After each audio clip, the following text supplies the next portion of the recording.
Hello everyone and welcome back to Forecast, and today's video I'm going to be reviewing the Fenerbahce Aston Villa game, and this was a really good game where both sides were definitely going for it and trying to win the game. It was a very in-to-win game as well. And looking at the starting lineups for the two sides, and I think the first thing to note is that Villa did rest a couple of players going to this game. Israel Konsa was on the bench as well as Pau Torres for Villa, so they had a slightly weaker defence with Mings and Lindelof. Villa still had a makeshift midfield of Tielemans and Bogard. Amadou Onana came off the bench at the end of the game, but he was just coming back from injury. Then Buendia, Rogers, Sancho, Watkins was the front four for Aston Villa, which I think is probably their best front four.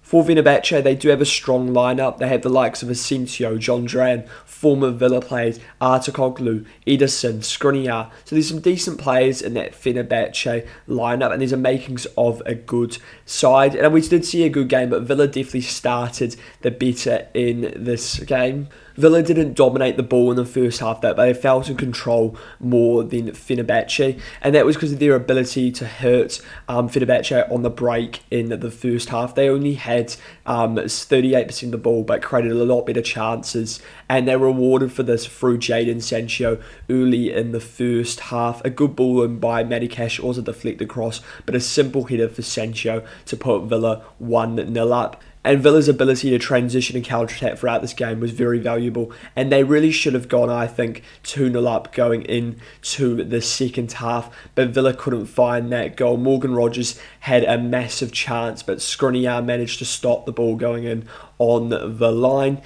And Fenerbahce were just offering Villa too much space actually throughout this game, especially in that first 45 minutes. You can't offer a quality side like Villa this, who are very good on the counter-attack with players like Morgan Rogers. The second half was much improved by Fenerbahce, and we sort of saw 10 minutes of chaos from the 60th minute to the 70th minute, where both sides could have easily put a goal in the back of the net. And Fenerbahce had a massive chance, but it was a great save by Marco Bizot to keep the game at 1-0 Villa. And then Matty Cash went up the other end a couple of minutes later and hit the post. Villa also thought they went 2-0 up in this game, but Sancho was offside. He was involved in the build-up. In fact, he played the ball across, which resulted in the Fenerbahce player putting it in the back of his own net. And after this, after sort of chaos where it was sort of just end-to-end, Villa started to gain a bit more control of the game, and the game did slow down a bit. And in that situation, that is what Aston Villa needed, because it was very end-to-end, and Villa being 1-0 up, they didn't need a game like that. And Unai Emery made 4 changes for Aston Villa to bring some fresh legs on that were definitely needed, because it was a very high-intensity game.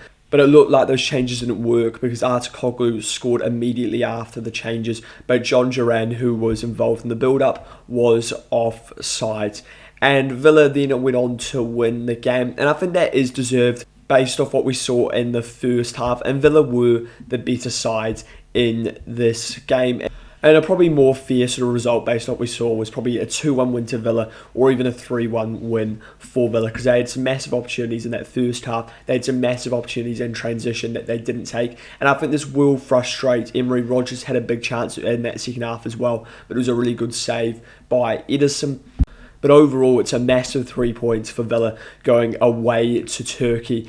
And winning this was always going to be a really difficult game, one of the more difficult games you could have got in the Europa League. And now they have qualified for the round of 16, and they will be in the top 8. And I really think Villa are the favourites to go on and win this Europa League. The other reason why it is a big result for Aston Villa is, first of all, Emery rested a couple of players in this game. But he also had players out. The likes of Kamara and John McGinn were really important players out in terms of that Villa midfield. Ross Barkley was also out, so Villa really lacked depth in that midfield. So then I'm moving on to the player ratings for Fenerbahce and Aston Villa, starting off with Ederson in goal. I'm going to give him a 7. Made a really good save to deny Morgan Rogers, and it was a good performance from him. He couldn't do anything on the Sancho goal. Then we've got Morda, who plays a right back. I'm going to give him a 6. Then we've got Skriniar. I'm going to give him an 8. I thought he was excellent for Fenerbahce. Then we've got Jadon Osterwalder. I'm going to give him a 6. And we've got Semedo. I'm going to give him a 6.5. Then we've got Ismail Yusuf. I'm going to give him a 6. And we've got Fred. I thought Fred was actually very good for Fenerbahce. I'm going to give him a 7. Then we've got Arkatoğlu. I thought he was good for Fenerbahce. I'm going to give him a 7. Then we've got Asensio. I thought he was good against his former club. I'm going to give him a 7. Then we've got Nene. I'm going to give him a 6. And then John Duran. He could have been better against his former club, Aston Villa. I'm going to give him a 5. I thought he was rather poor, actually. Then I've got the Villa player rating, starting off with Marco Bizot. He was excellent in goal for Villa. I'm going to give him an 8. Then we've got Matty Cash. He contributed in the winning goal for Jadon Sancho. And look, he was alright defensively, could have probably been slightly better. And he was beaten in a couple of one-on-one situations, but overall he played well. Then we've got Lindelof. I'm going to give Lindelof a 6. Then we've got Mings. Mings was good today at the back in a makeshift defence. I'm going to give him a 7. Then Digne, I'm going to give a 6. Then Tielemans, excellent as always. He's one of Villa's best players. And he deserves massive credit once again. I'm going to give him a 7.5. Then we've got Bogarde. I'm going to give him a 7. A good performance from him, considering the fact that Kamara wasn't available for this game. Onana was on the bench. And McGinn wasn't available as well, so he had to come in, and he did a good job. Then we've got Emi Buendia, and I thought Emi Buendia was good for Villa in today's game. I'm going to give him a 6.5. Then we've got Jadon Sancho. He was excellent for Villa today, got the winning goal, and he was arguably Villa's best performer and the best player on the pitch today. Then we've got Morgan Rogers. I'm going to give him a 6.5. Edison made a good save off one of his shots, and I felt like that he could have been a bit more ruthless in transition considering the amount of chances that he did, but overall he did play well.